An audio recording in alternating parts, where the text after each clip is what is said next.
Scotiabank and Hand in Hand Ministries extended the gift of kindness on Thursday when they officially presented a family of Mahogany Street Extension with a new house. Landy Salazar is the client relationship manager at Scotiabank. It took us almost 2 years to raise the necessary funds, and then eventually we got some additional support from the bank itself. More than, I'd say, 60 of the staff assisted in trying to raise about $20,000, which helped us to build the first house about a year ago, and now this second house. Salazar says the selection process is carried out by Hand in Hand Ministries. They have a long list of people that have requested the assistance, and we would get a short list and visit the homes and see which ones we know we will have a bigger impact on. And luckily for Jean GUZMAN, she was chosen this time. I feel happy. I feel quite happy. From the time I get this house, nothing like your own, they always say, right? But before receiving the house, not everything was sugar and spice for this single mother of 6. Before this, that's how it may look, right? Yeah, I try my best in years, right? And I go to government, then I try things to help me. I tired up and down. I work hard and I work for a little bit of money. Sometimes I might cry when I reach home and I sit down. When I think about the salary I collect weekend, when I look on it, I say, my God, I say what I could do in a life. My last chances, I can talk to somebody where look like them build house for Hands in Hands build house to this person, and this person tell me about Hands in Hands, and I saw I make a step and go into Hands in Hands, and I saw when I reach there, they tell me where I could go, and that's how I make the step, and that's how I be able to get in there, go through the procedure, and so that's how I end up getting my house.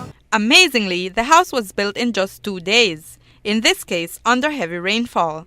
Bernard PANTON, the director of the Building for Change program under which the house came to be, told us about the building process. Well, it's done by sections, right? And we use manpower, so it's a lot of people. So we'd have at least 20 or 25 people working, but 10 at a time, 10 at a group.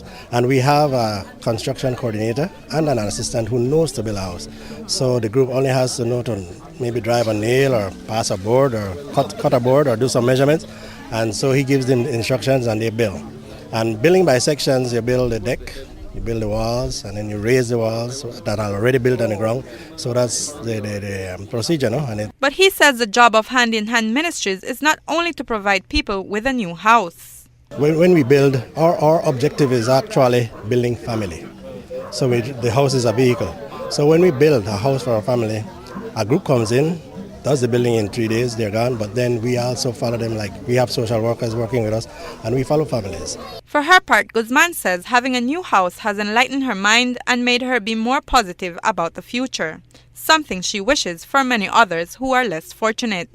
When I walk the street and I see a situation like where I may live, I would want to go to them and tell them, say, make them make a step and go to Hands in Hands, and brighter than future to for them kids, just like we brighten minds. And her good wishes might just come true because Salazar says they are looking forward to continue building. I think that eventually we'll try to see how we can raise further funds, get some additional support from our head office again, and see if we can continue this, on an annual basis or maybe every 2 years.